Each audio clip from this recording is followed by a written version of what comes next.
Hi and welcome to episode 13 of the This is Reportage podcast. My name is Alan Law, I'm the founder of TIR and I'm a wedding photographer too. Today I'm really excited to have the fab Anna Rowland with us. Based in the UK, Anna has been shooting for over 10 years, winning awards left, right and centre, and was ranked 10th overall on our top photographers of 2018 list. Stick with us to hear how she shot her first wedding on film, how she's a bit of an introvert and why she often shoots with seconds, tips for people wanting to get better with flash, a controversial last meal choice, how she deals with anything that bugs her about this industry, her love of lemurs, and so much more. Hey Anna, how you doing? Hi, Alan. I'm good, thank you. How are you? I am really good, really good. Yeah, thank you. How's things? I saw you quite recently at the TIR party. Yeah, how are you? You did, yes, that was fun. Yeah, I'm very well, thank you. Yeah, I'm quite excited today, but a little cold. Oh yeah, it's horrible at the moment, isn't it? It really is unpleasant here. I live quite rurally in Devon on a farm, and it just looks horrible outside. Oh, yeah, miserable. Oh, cool. On a farm then. Do you do any kind of like cattle herding and stuff or? Oh, all the time, all the time. The No, normal wedding sideline. yeah, absolutely. That's my main job. No, I just look at the sheep. I don't get involved with them. Okay, probably for the best. Probably for the best. Have you Probably always? is. Have you always? Did you grow up in Devon? Are you from there? No, I'm not actually. Well, I suppose I actually was born in Rotherham, Okay. so I don't know if I should admit to that. But yeah, no, I'm from Chesterfield originally. I moved down here when I was 12, so I've kind of grown up in Devon, I guess, but not always on farms. Okay, cool. You've been in some big major cities that they have in Devon. All of them, yeah. The sprawling metropolis of Exeter. So what were you like as a kid growing up? Tell us about the young Anna. Ah, she was a bit strange. Yeah. The young Anna was going to marry a horse. Uh, That is- yeah. But has always been a photographer, funnily enough. I got my first camera when I was 8. So I am Oh, the cliche. I am the cliche that picked up a camera at the age of 8 and never put it down. oh wow, that's cool though. Yeah, cool. Yeah. So what was your very first camera? It was called a flash dude. Oh, okay, that sounds good. Genuinely, it was just like this little plastic thing with neon zigzags and stuff all over it. It was very cool. I do wish I still had it actually. A flash dude. It was called the flash dude. Yeah. I They think so my couldn't release that these days, could they? I think I think my nana bought it for me from Boots or something. Nice, cool. And so as soon as you got that, you wanted to be a wedding photographer? No, I used to want to take pictures of horses. Ah, okay, cool. Oh, nice. Do you So still do that now? no, I don't. I don't. I didn't marry one either. That's good to know. I That's grew good. out of that So how did you eventually. get how did you go from horses and your love of photography to getting into weddings then? How did that happen? Well, as a teenager, because I was quite quiet and quite shy, I was always the one that took the pictures. Because I think it was my way of connecting with the environment without getting too involved. So yeah, I just was always the one that took the pictures of my friends. And then when I got to 18, there's a friend of mine who is a little bit older and getting married. She's like, "Oh, you're always the photographer. You should take the pictures at my wedding." And I was like, "Oh yeah, cool." And at this point, I don't think I'd been to a wedding. I think I went to one as a little bridesmaid when I was about 7. So I didn't really know what I was letting myself in for, really. I went, "Yeah, yeah, cool." And this is shooting film as well. Oh wow, man. What year So was this yeah. then? I think it was, oh, wow, I don't know. I was 18, so I don't know what year that would be. Many, many, many, no, not that long ago. No, a few years ago now. Wow. So at that point, I had a little Pentax MZ50 that I got from my college course. And I shot so many rolls of film. I was absolutely terrified when I realized that not only did she want me to just take natural pictures, she wanted me to do group family pictures, and she had Oh. about 100 guests. So yeah, I was terrified because I was still really shy at that point. So it's just like, how am I don't know what to do. Help. So That's yeah. mega Anyway, scary. yeah, it was terrifying. So yeah, it ended up. I didn't get paid for it because it was a friend's wedding. And I ended up, I think, paying about £200, which was still a lot now to get all Yeah. these mega rolls of film developed in color and in black and white. And then I just delivered her this massive stack of prints. We're like, here you go. And when I looked through them, I thought, they're quite good actually. maybe I could do this as a job. But then I went, no, actually, I never want to do that as a job. That was terrifying. But then it just did that, that thing when somebody saw her pictures, and so I did. So it kind of went from there. So it was never really like I'm going to be a wedding photographer. It was a very gradual thing.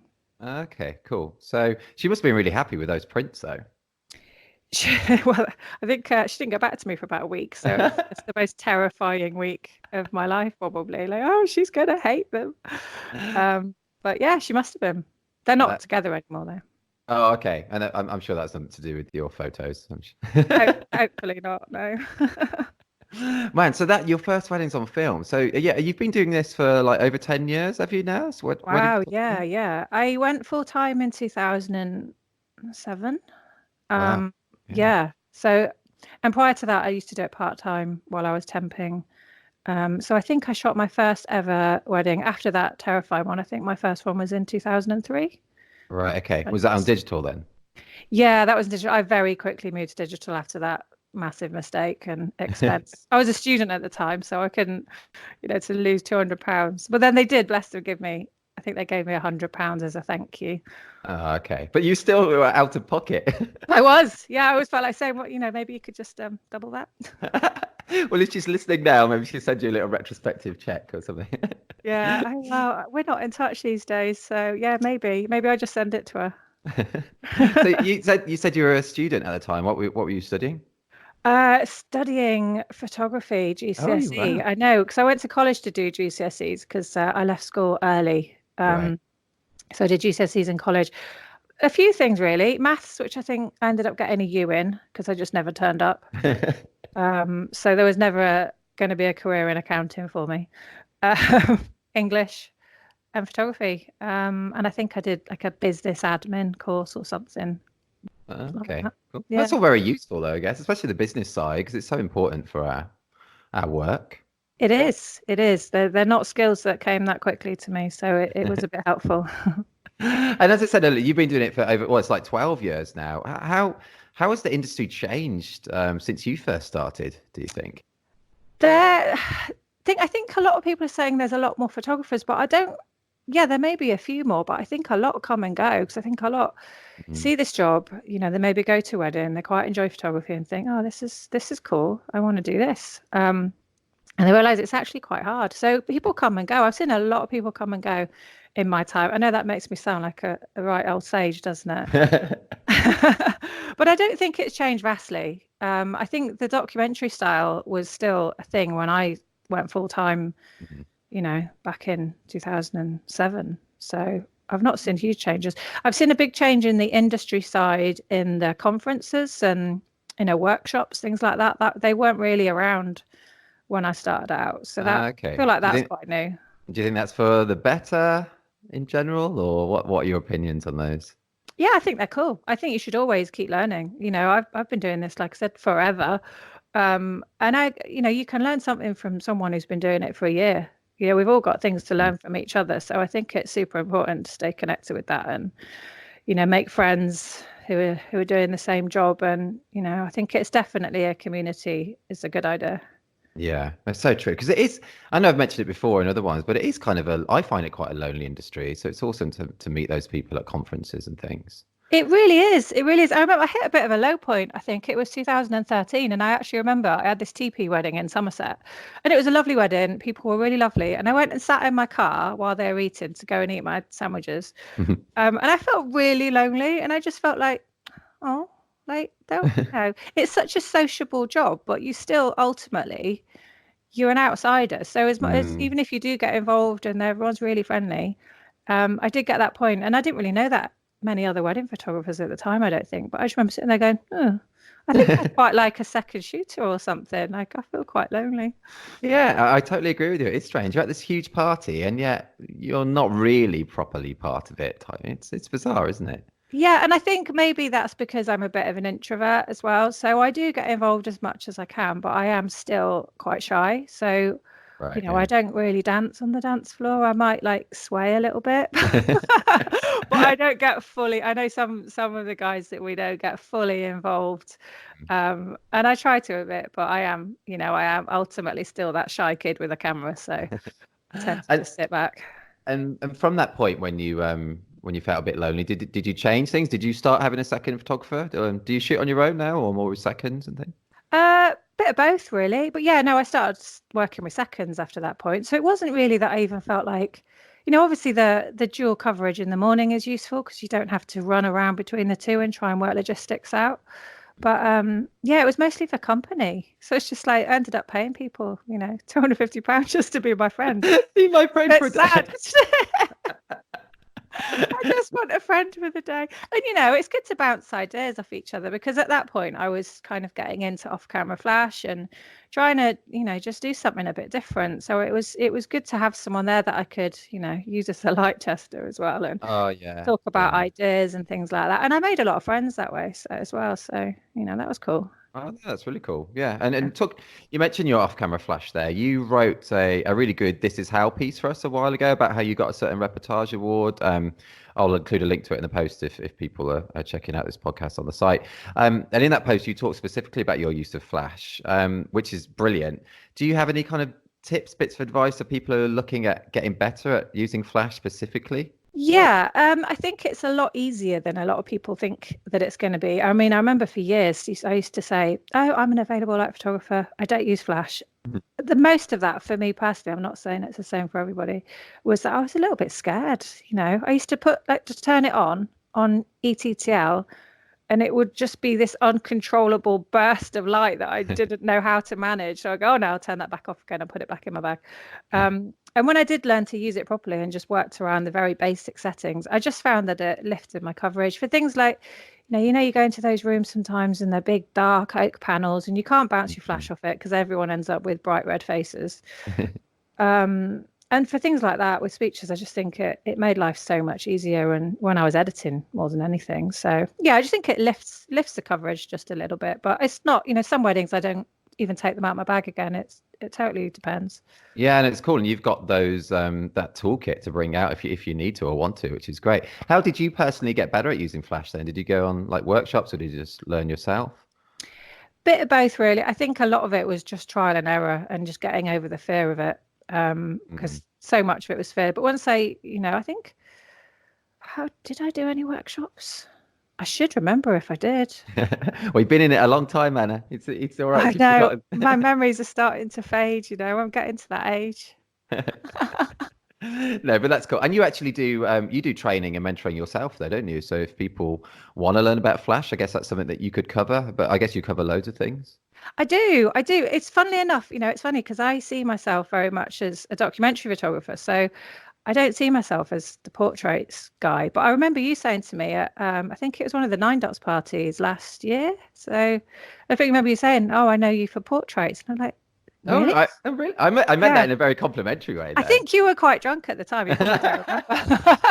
But yeah, and I was just a bit like, am I? Wow, well, that's new. Because I think the reason I started doing portraits or trying to make portraits look nice is because I was so uncomfortable doing them. Because my background was documentary. I just had, when it came to portraits time, I just started getting nervous and thinking, oh man, I've got to perform and I don't know what I'm going to do and what's the light doing.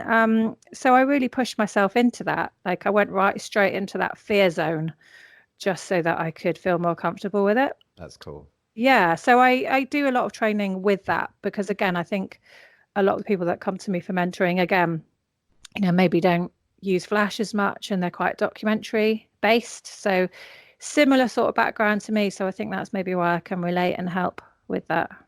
Oh, that's cool. That's so good to push through your fears like that. I think that's so important in life. Like, yeah, I get nervous about stuff. I still get nervous shooting weddings, like in the I morning do. of each Yeah. wedding. Yeah, I do. It's mad, isn't it? It is mad. Yeah. Once I'm fully in it, I'm fine. Once I'm Mm. in it. So once I go in and, start chatting to people, and again, it's a funny thing because even when you are quite a quiet person, you do build a bit of a persona for weddings, don't you? Mm.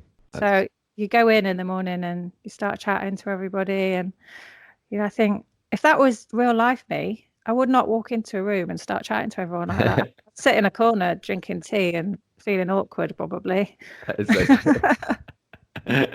That's funny. Cool. Cool. Let's change tack slightly. What would be your last meal on death row? Oh, goodness me. What would it be? I like What? eating. I could be really controversial here, so I'm going to do that. It would be pineapple and cheese pizza. Wow, that is controversial. I I think know, you've probably lost like the whole 50% of people listening have just like stopped it now. I know, right? I know, but I like to be controversial. So yeah, margarita with pineapple, that's my go-to.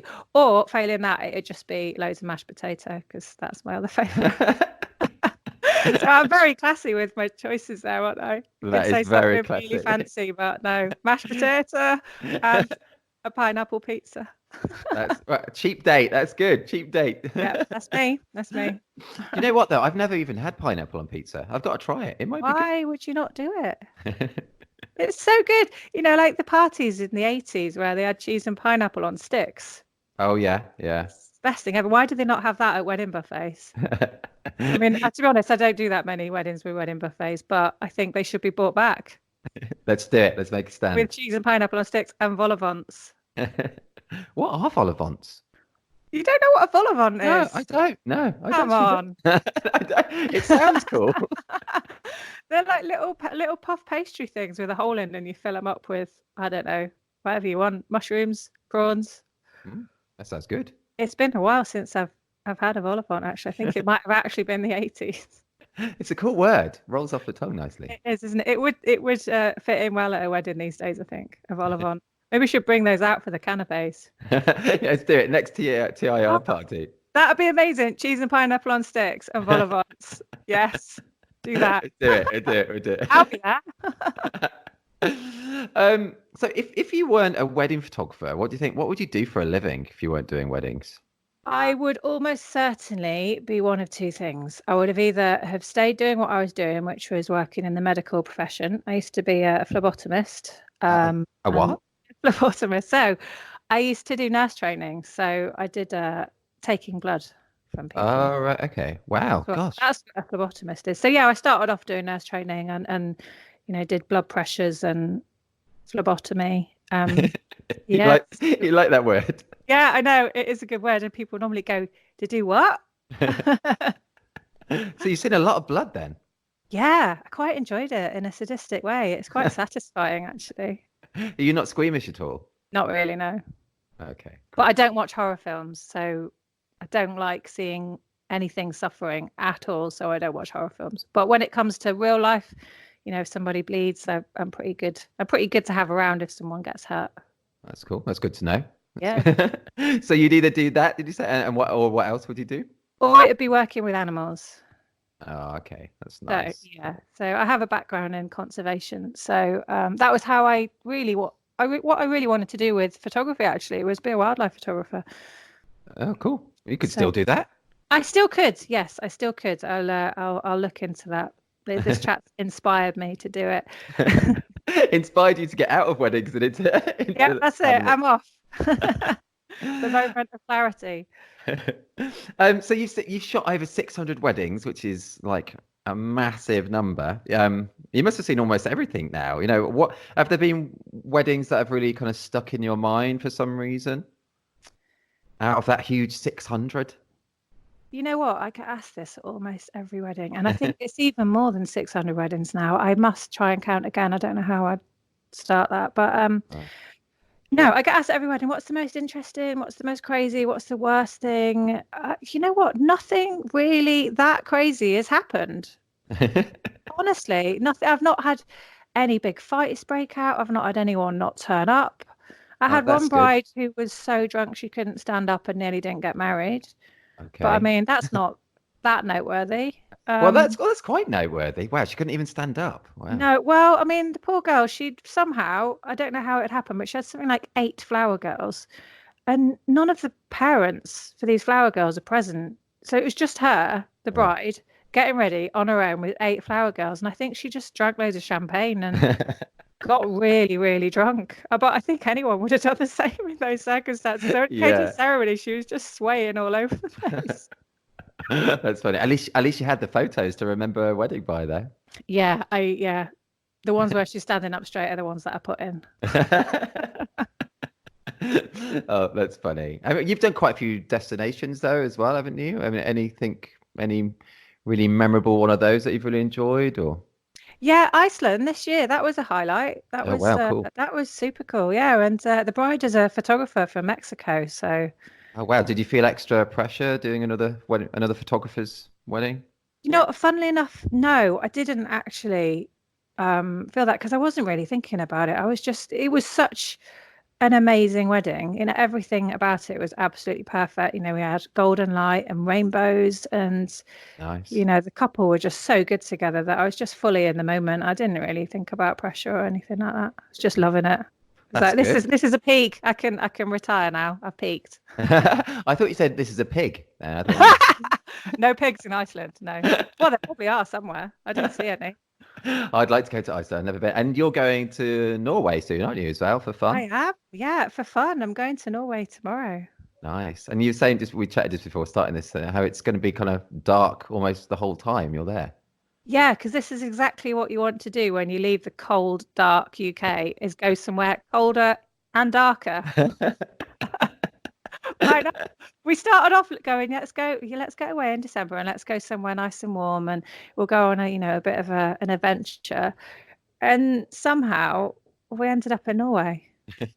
I'm not quite sure Oh, how that. that'll be awesome though. How long are you going for? Only a week, but I've always wanted to go, so I'm super excited about it. Although I'm not going to see a lot of it because it's going to be dark. Could be anywhere. Could have gone to Cornwall. Hey, don't knock Cornwall. Hey, Cornwall's great. nothing wrong with Cornwall. I like it. Other than the way that they do cream teas, obviously. I still don't know which is which, like the jam on the clotted cream or the other way around. I don't know. You're not a proper Cornish person. You're not a proper. I was going to say man then. I don't know if I'm allowed to say that. You're not a Cornish person. I'm not. No, I'm from the Midlands originally. I've only been down in Cornwall like last 12 years or something. Oh, whereabouts in the Midlands? From Redditch, just south of Birmingham. Oh, Yeah, nothing else to say. no, not really. Oh, lovely. Well, I'm from Chesterfield, so there's nothing really to say about that other than, Crooked Spire. Yeah. That's funny. I do like scones though. No, what were we talking? Yeah, cream cheese. That's scones, Oh, isn't it? yeah. Again, controversial. Scone or scone? I Oh say yeah. What do you say? scone. No, it's scone. No, no. It's like Well, the place name. How do you say that the town that's spelled Bath? ah, Bath. yeah. Oh, good. Yeah, so do I. Yeah. Exactly. This is the thing, you can say, I'm going to have a scone on the grass next to the castle in Bath. Yeah, that sounds good. Apart from the Pretty- scone bit. Oh, well, yeah, special. What can we do? Right. That's funny. Let's go on a downer instead. Let's say, is there anything that kind of bugs you about our industry at all? No, anything that does, I try and stay away from. So I don't use social media a lot. I'm not on that many groups really. I don't like it when people start attacking each other on groups. So I'm not on that many. I think I'm, on your group and on the Nine Dots group, and I think mostly that's it. I don't use that many. So yeah, competitiveness for competitiveness sake, or not being nice to each other. I just don't like that. Just be nice to each other. That's all we want, Yeah, isn't it? that's all that matters, isn't it? Just being nice. It is so important though. Yeah, absolutely. So yeah, I can't say anything bothers me too much because I tend to stay away from anything that does, and I've just learned over the years to disconnect from anything that stresses me out. So I think that's great. Yeah, because so many people they things do bug them, but they stay doing those things that annoy them. So it's good that you just get out of it. Life's too short, isn't it? yeah, we say, like keyboard warriors, people that just like Mhm. to go on the internet just to fight with other people. Yeah, bizarre. Yeah, life's too short for that. It totally is. You mentioned Nine Dots as well. You recently were the photographer for the Nine Dots gathering, which I think must be really stressful. But I know I spoke to you and you didn't find it too stressful. You did a brilliant job, by the way. They're so good. People should check Thank out the you. images that Anna took. They're so good. Yeah. Did you enjoy it being the photographer? Photographing like 130 other wedding photographers. I thought that would be so stressful. No. No, not at all. A lot of people asked me that. A lot of people said, "Oh, are you feeling the pressure? Are you stressed?" And I'm like, "No, genuinely not. No." I enjoyed it because, like I said earlier, I feel more connected to the moment when I've got a camera. And I think that's just the way that I've always been. So anytime I feel a bit uncomfortable, I like to shoot stuff that's happening because it just helps me connect to what's happening. So yeah, for me, and also I've got a very, very short attention span. So, What were you when saying? when I'm at workshops and conferences and stuff, I struggle to sit still and listen. I find my mind just wanders off on all these little different tangents. Right. So I mean, that I can't say that didn't happen when I was shooting, because I was listening to these talks going, oh yeah, that's super interesting. Yeah, it's super interesting. Oh, what's that over there? Um, and then I realized that I'd lost what people were saying. So yeah. But in answer to your question, no, I didn't really feel it was too stressful. I really enjoyed it, and yeah, I'd much rather have camera in hand at these sorts of things.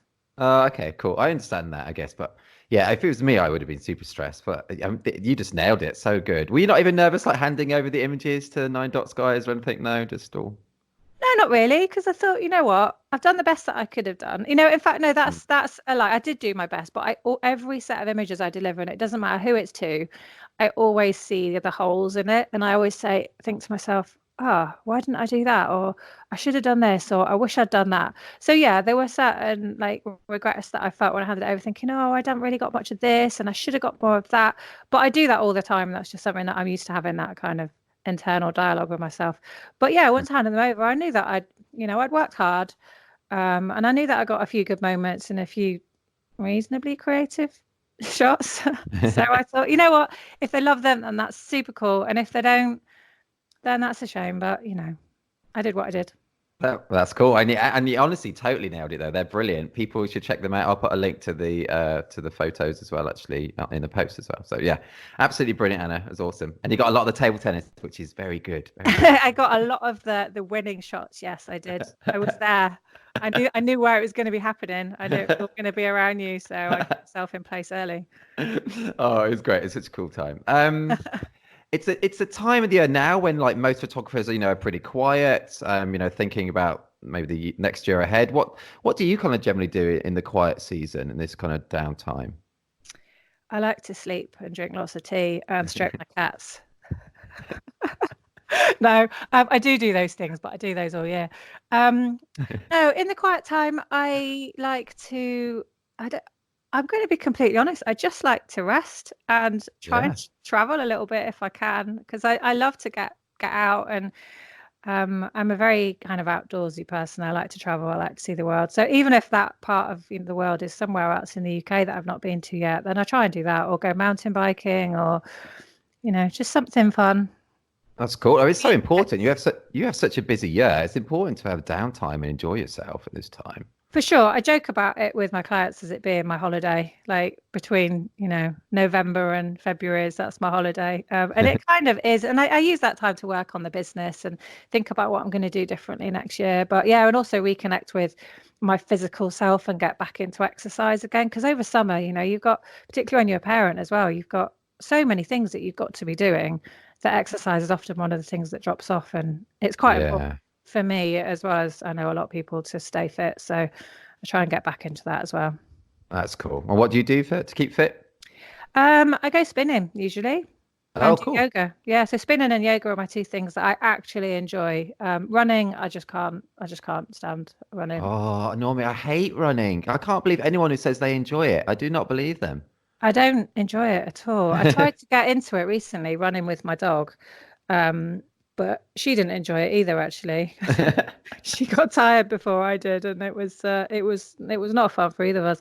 So yeah, spinning is where it's at. It's hard, and the first one I did, I genuinely thought I was going to die, Oh but man. then somehow I went back, and in winter I try and go 3 times a week, but I don't Okay. So always make it. spinning is like just cycling in a room with loads of other people cycling. Cycling and not going anywhere, yeah. Right. Okay. But yeah, it's actually this around this time last year.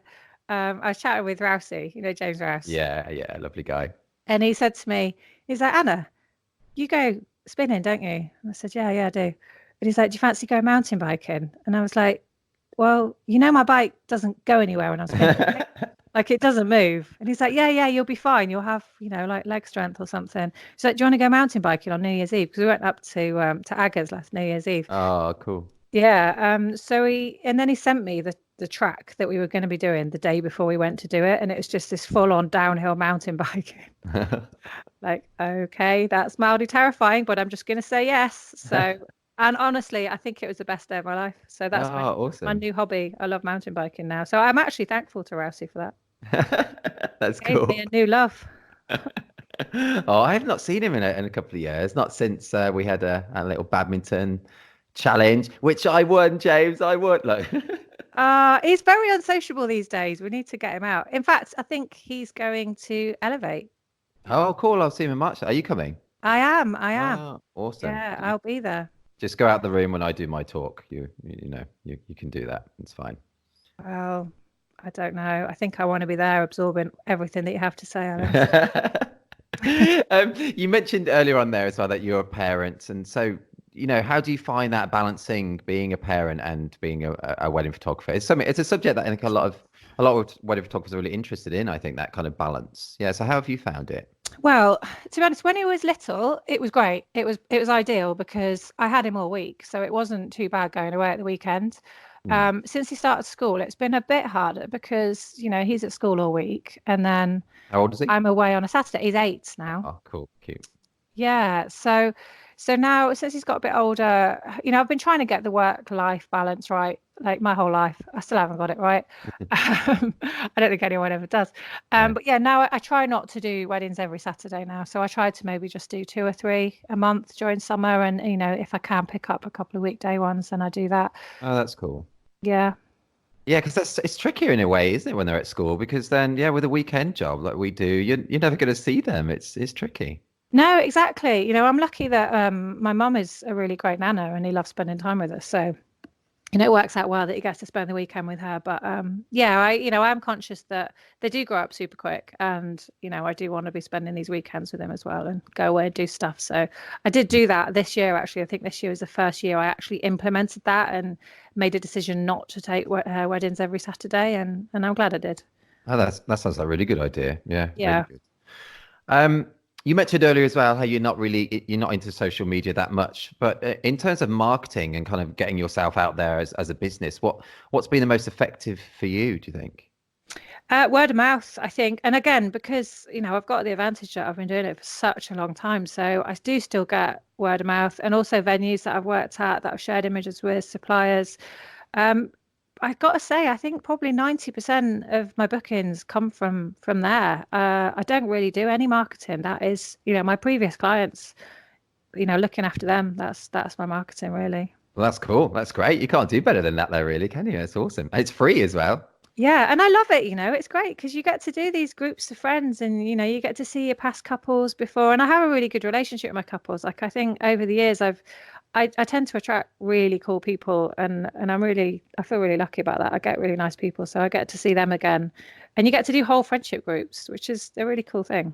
That is cool. Yeah, that is cool. And I said it's free then, and that kind of marketing, and you said you were lucky. But in a way, it's not. It's not free and not lucky. It's because you're putting so much hard work and great skill into those weddings that people then love the images and then recommend you naturally. So it's awesome. Yeah, it is cool. You can't be complacent though, because this industry changes all the time. You hear everybody saying from year to year that this year's been tough for them, and Mm, I know this year's been quite tough for a lot of people. yeah, We don't really know why. Could be Brexit. Could be the fact that 2020 just sounds nicer. We're all discussing it all the time. Nobody really knows. it's But yeah, you true. can't be complacent. You've always got to be looking at your website, and because I think the average attention span of a user is like something ridiculous, like a 2 seconds or something before you've lost them. So Right. Yeah. all these things you got to think about. So I'm still always trying to stay in touch with that kind of thing as well. That's cool. That's cool. And I guess one of the things we can do to progress is to go on workshops. And I know that you're doing a joint workshop in 2020 with Nadine van Biljon. Yes. Can you tell us about that? How's the planning going for that? Well, we worked together a few times, second shooting for each other, and we're good friends, and we both got a lot to give. I've done a lot of mentoring, but I've never done a workshop. I've been asked a few times in the years. Um, but we've decided we've got quite a lot of skills to bring. Like Nadine has a lot of business skills and sales skills because she's got a very strong sales background. Hmm. Um, and we both have, what we were talking about earlier with the lighting, just how to make off-camera flash a lot less scary, and just the very, how to use it in a very practical way to lift your coverage for, dancing and speeches and portraits, and just to really simplify it. And also just to discuss another thing that, again, I think documentary photographers struggle with is the portrait side of it. Not everybody does them at all. Not everyone does them, but I think as wedding photographers, we're expected to do them. Yeah. So really just how to work with couples to get these pictures super quick, super natural, in any environment, any lighting. So that's what we're going to be working on, is those two things mostly. Cool. Sounds great. Yeah, I'm sure that'd be really, really good. Do you know whereabouts you're going to do that yet, or still planning that kind of Yeah, thing? it's going to be somewhere around London. So Cool. yeah, hopefully that's going to work for everybody. Cool. It's great for people to come along and have two different kind of opinions and two different people kind of teaching them as well. And yeah, that'd be fun as well. Yeah, we've got a lot to bring to it. So that's the summary. There's going to be a lot involved, and we're going to struggle to cram it all in, but we want it to be valuable, because I know there are a lot of workshops around, and we want what we offer to be really valuable to everyone that attends. So, we're putting a lot of thought into it and planning. So yeah, end of February, that's the plan. So we've got a bit of time to make sure that it is as good as it can be. Awesome. Cool. Well, I'm sure that'll be great. People listening, get on it. It'll be brilliant. Let's change tack again slightly. If you could choose one day in your life to live over and over again, like Groundhog Day, you have seen Groundhog Day, haven't you? I haven't, but I know the Yeah. concept. You really? Have you not seen Groundhog Day? Dude, seriously, I'm this person that has not seen most of the classic films. Again, I think it's something to do with that attention span thing. Like all the classic childhood films that people talk about. No, I've not really seen any of them. Man, have you seen Four Weddings and a Funeral? No. Wow, man. I've seen bits of it. Like I know the film, but I've never sat and watched it all the way through. Oh, you really should. I love that. I love Groundhog Day. So yeah, but anyway, but you know the concept of it, of Groundhog Day, of living one day over and over again. Yeah, if you Yeah. could choose a day in your life to live over and over again, what would it be? Can I choose two? Okay, I will let you. Yeah, because there's two things. Most recently, I think the day when I shot the wedding in Iceland, that was just amazing. Like, as a photographer, to get a job when everything aligns, like all the planets align to just create this most perfect day, that was amazing. I loved every minute of that. So I'd probably do that. Maybe not every day. But another one was in New Zealand. My brother lives over in New Zealand, so try and get there when I can. But he organised this trip where you fly over the glaciers in a little plane, and then you dropped into a little valley, and you got to hike your way out for 5 hours through the wilderness. Wow. And then at the other end of it, you get on this little hover boat that takes you back to the other end. So that was a full day. But I spent all of it just saying to myself, absorb it. This is amazing. Take it in, take it in. This too will end. Just enjoy it. So that I'd love to go back and do that again. Wow, that does sound amazing. Yeah, it really was. Oh, I'd love to go to. I've never been to New Zealand. It sounds awesome. Oh man, honestly, it's everything everyone says it is. Have you seen Lord of the Rings then? I've seen bits of it. I've not seen it all the way through. I know it's shameful. I do have films that I have enjoyed. I'm not, What films? Like just 20-minute little short films or something? 5 minutes. No, what are your favorite films then? I've got a lot. It depends what kind of thing you're looking at. One that I recently remembered, which is amazing. It's not a very upbeat film, but it's called Dead Man's Shoes. It's a very gritty British film, but it's brilliant. Very sad though. So yeah, it doesn't sound the most uplifting. No, but it's brilliant. It's so well written. It's very clever. Oh, okay. I can't say it's my favorite film, but it's the only one that's been in my mind recently. Cool. Okay, I'll check it out. That sounds good. What are you afraid of? Oh, on a big scale or on a small scale? It can be both. On a small scale, I don't like daddy long legs. Oh, really? At all. I really don't like them at all. Like, I don't know what it is about them. I think it's the erratic nature of them. Like 1 minute they're the other side of the room, and the next minute they're on your face. Yeah, I hate them as well. Oh, they're horrible things. I was a teenager once riding on my bike, and I did a big yawn, and I saw this daddy long legs fly, and it went in my mouth in a yawn. I couldn't stop the yawn. That was honestly awful. Oh my! I'm going to have nightmares about that. That's the worst thing I've ever heard, I think, ever. That's like pure horror to me. That does actually remind me of an experience in New Zealand. My brother made me do another walk in New Zealand. It was a really tough one. It was like 8 hours just hiking through the wilderness in the rain with boots that didn't fit me properly. that was painful. But yeah, there was this one part of the track where you just had to walk through all these cicadas. Do you know what cicadas are? I don't know. They're like these big flying insect crickety things that live in the Ooh. trees. They're massive. They're like 2 inches. Anyway, so there's all these cicadas just crossing the path. And yeah, I was screaming like a proper girl. They were getting tangled up in my hair and making their loud noises. And my brothers just stood there looking really unimpressed with their hands on their hips, like really. And I was just like, wow, wow, wow, just screaming at them, swearing at them. And they were just like, oh my God. Oh, that does sound awful. So you wouldn't That want to was go not on fun. You wouldn't want to go on I'm a Celebrity then. No, I don't watch it, but no, I don't. It's not, you know what, funnily enough, I'm not that bothered about bugs. Like, I don't mind spiders, but I Oh, don't really like hundreds of them flying into me. That was not fun. doesn't sound fun. Yeah, so like Daddy Longlegs was a small thing you're afraid of. What's the big thing you're afraid of then? Probably psychopaths. Okay. Like, genuine murdering ones, not borderline ones, just the full on, the really bad ones. That's why I don't watch horror films, because in my world, I think there's a lot of real horror in the world. So in my view, I don't want to watch made up horror, because I feel like there's enough of it out there. So yeah, I don't enjoy horror films. I don't like them. I don't like gory things. Oh, yeah, I agree with you on psychopaths though, and that's what for me though. I kind of don't mind horror films, but I don't like watching real life stuff. Like I don't like honestly, I don't like the news. I don't like 999 and like Crime Mm. Watch stuff that's real. That kind of stuff scares me more than fiction. Yeah, for sure. Well, that's the thing. I don't mind slightly supernatural things and monsters and things that are not real, but horror films about, horrible, gruesome ones where they chop people up and stuff. No, thanks. Yeah. Okay. I'm all right. I could leave that behind. I'm not up for Cool. Let's go off fears and scary things. that. Um, if you won the lottery, what would you spend it on? Do you think would you still do wedding photography if you're a millionaire? Uh, I do genuinely love my job. Whether I'd still do, I mean, I would definitely still be shooting, but I probably would shoot for charities or something. I would find a way to do That's good. what I love doing and put it to some good. So yeah, I probably would do that. I probably would still shoot weddings for friends, or for if someone came to me and they really liked what I did. But yeah, I Yeah, would try and I probably follow my dreams of getting out there and doing more wildlife photography and travel photography. So yeah. that's cool. Good stuff. Do you have a bucket list in life and in weddings at all? Anything specific you really want to do? Probably more destination weddings, just because I think I love, yeah, like I said, I love my job. I love to travel, so those two things go hand in hand. Iceland was one of them, so that's tick that one off.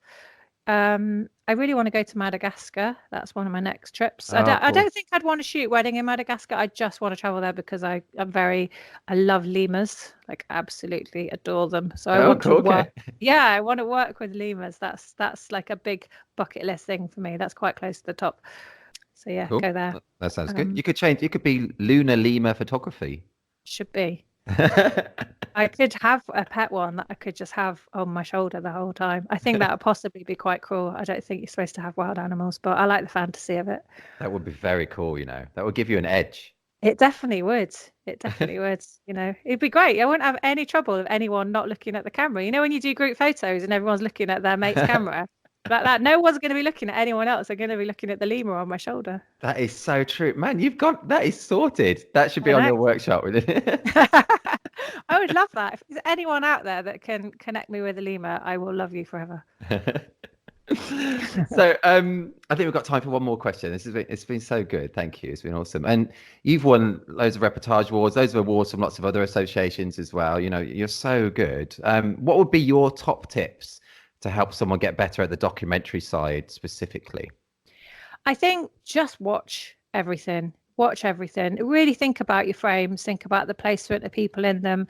When you're shooting a frame, just look all the way around it, and how you can move. Just because I say sometimes, the difference between a good image and a great image can just be a very slight change of perspective. A very slight change to the movement to the left or to the right. So just watch all the time. Don't bring your camera down. Don't talk too much. That's the problem. Sometimes I see myself missing moments because I'm chatting too much. Mm, So I think just to try and stay connected, just watch everything, and just be ready, really. cool. Awesome. Great tips.